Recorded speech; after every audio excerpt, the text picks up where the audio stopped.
ఆ కాలమందు యేసు విశ్రాంతి దినమున పంట చేలలో పడి వెళ్ళుచుండగా ఆయన శిష్యులు ఆకలిగొని వెన్నులు త్రుంచి తినసాగిరి. పరిసయ్యులది చూచి, ఇదిగో, విశ్రాంతి దినమున చేయకూడనిది నీ శిష్యులు చేయుచున్నారని ఆయనతో చెప్పగా, ఆయన వారితో ఇట్లనెను, తానును తనతో కూడా నున్నవారును ఆకలిగొనియుండగా దావీదు చేసిన దాని గూర్చి మీరు చదువలేదా? అతడు దేవుని మందిరములో ప్రవేశించి యాజకులే తప్ప తానైనను తనతో కూడా ఉన్నవారైనను తినకూడని సముఖపు రొట్టెలు తినెను. మరియు యాజకులు విశ్రాంతి దినమున దేవాలయములో విశ్రాంతి దినమును ఉల్లంఘించియు నిర్దోషులై ఉన్నారని మీరు ధర్మశాస్త్రమందు చదవలేదా? దేవాలయము కంటే గొప్పవాడెక్కడనున్నాడని మీతో చెప్పుచున్నాను. మరియు కనికరమునే కోరుచున్నాను గాని బలిని నేను కోరను అను వాక్యభావము మీకు తెలిసియుంటే నిర్దోషులను దోషులని తీర్పు తీర్చకపోదురు. కాగా మనుష్యకుమారుడు విశ్రాంతి దినమునకు ప్రభువై ఉన్నాడనెను.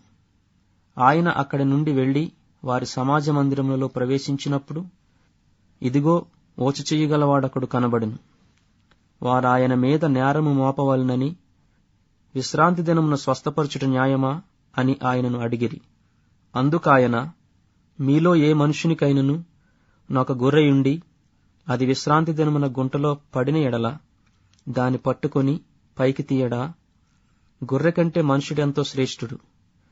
కాబట్టి విశ్రాంతి దినమున మేలు చేయుట ధర్మమే అని చెప్పి ఆ మనుషునితో, నీ చెయ్యి చాపుమనెను. వాడు చెయ్యి చాపగా రెండవ దానివలె అది బాగుపడెను. అంతట పరిసయ్యులు వెలుపలికి పోయి ఆయనను ఎలాగు సంహరింతుమా అని ఆయనకు విరోధముగా ఆలోచన చేసిరి.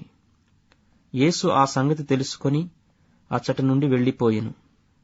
బహుజనులాయనను వెంబడింపగా ఆయన వారినందరినీ స్వస్థపరిచి తన్ను ప్రసిద్ధి చేయవద్దని వారికి ఆజ్ఞాపించెను. ప్రవక్తయైన యెషయా ద్వారా చెప్పినది నెరవేరునట్లు అలాగు జరిగెను. అదేమనగా, ఇదిగో, ఈయన నా సేవకుడు, ఈయనను నేను ఏర్పరచుకొంటిని, ఈయన నా ప్రాణమునకిష్టుడైన నా ప్రియుడు, ఈయన మీద నా ఆత్మనుంచెదను. ఈయన అన్యజనులకు న్యాయవిధిని ప్రచురము చేయును. ఈయన జగడమాడడు, కేకలు వేయడు. వీధులలో ఈయన శబ్దమెవనికిని వినబడదు. విజయముందుటకు న్యాయవిధిని ప్రబలము చేయు వరకు ఈయన నలిగిన రెల్లును విరువడు. మకమకలాడుచున్న అవిసెనారను ఆర్పడు. ఈయన నామముందు అన్యజనులు నిరీక్షించెదరు అనునదే. అప్పుడు దయ్యము పట్టిన గ్రుడ్డివాడును మోగవాడునైన ఒకడు ఆయన యొద్దకు తేబడెను.